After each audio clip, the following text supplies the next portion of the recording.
Hey guys welcome to my mini vlog. তো তোমরা তো জানোই আমি কোন জায়গায় থেকে ব্লগটা বানাইতেছি, নগাঁও ডিমরকুড়ি। এটা হচ্ছে আমার মা বাড়ির ছাদের উপরের একটুখানি ক্লিপ, মানে ছাদের উপরে গেছি, ভাল লাগলো তো আর কি ক্লিপটা নিলাম। তারপরে ছাদের উপর থেকে নিচের রুমে গেলাম। নিচের রুমে যা দেখি বনুগুলা গোপী সাজবো, তো ওরা মেহেন্দি লাগাইতেছে। আর এখানে দেখো জয়াও মেহেন্দি লাগাইতেছে, হেল্প করিতেছে করে।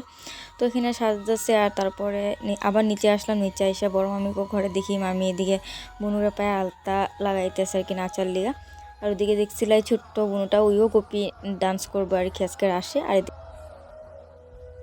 তো সবাই আর কি রেডি হইতেছে, প্রিপেয়ার হইতেছে নিজেরা নিজে। তারপরে আমরা সবাই মিললা আর কি, ওরা তো রেডি হইতেছে, তারপরে আমরা মাসি আমরা সবাই মিললা আর যোনখানে রাস হইব ওই জায়গাটাতে আসলাম আর কি। এই যে দেখো ওই জায়গাটাতে রাস হইব। তারপরে ভিতরে গেলাম আমরা সবাই মিললা, আমি আমার ফ্রেন্ড, তারপরে মামা মাসি ওরা সবাই মিললা। তো দেখো এত সুন্দর ডেকোরেশন করছে, মানে কইতে গেলে সেকেন্ড বৃন্দাবন, মানে এত সুন্দর লাগছে ভিউটা। কারণ আমার ফার্স্ট, আমার অনেক অনেক অনেক ভালো লাগছে।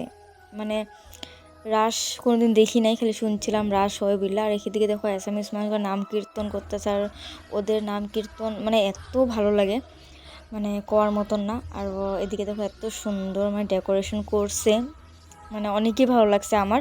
আমি তো নেক্সট টাইম আবার যাবো, মানে আমার এতই ভালো লাগছে। তো দেখতে থাকো, বেশি বক বক করুম না।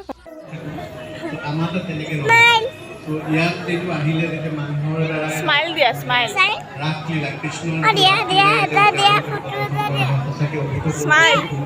স্মাইল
তো গাইস, এটা রাসের শেষ। অ্যান্ড এটা কি রাস, ছেলে রাস না মেয়ে রাস, এটা তোমরা দেখা প্লিজ কমেন্টে জানে। So by.